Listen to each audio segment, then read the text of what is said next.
बायको भाजपात गेली तरी मी काँग्रेसमध्येच, माजी नगरसेवक संतोष शेट्टी यांचं वक्तव्य। पक्ष फोडणारी भाजपा आता घरं फोडतीये, काँग्रेस प्रवक्ते रवींद्र सावंत यांचा आरोप।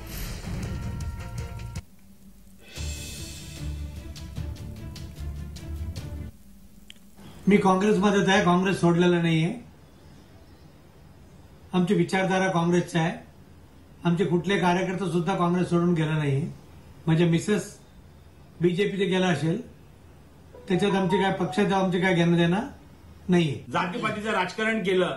आता नवरा बायकोच्या भांडणामध्ये पण त्यांना रस आलेला आहे आणि त्यांनी आता घर फोडायचं पण काम, म्हणजे बायकोला बीजेपीत घ्यायचं आणि नवरा काँग्रेसमध्ये, म्हणजे हे घर फोडायचं काम पण हे बीजेपी करत आहे। त्यामुळे जनतेने पण विचार करावा या बीजेपीच्या धोरणाचा। कसं बीजेपी फसवते, कसं घराघरामध्ये नवरा बायकोची भांडणं लावायचं काम हे बीजेपी करतं, याकडे लक्ष ठेवा। आमचं काँग्रेस कोणी फोडू शकत नाही। काँग्रेस मजबूत आहे। नवी मुंबईत काँग्रेस मजबूतच राहणार।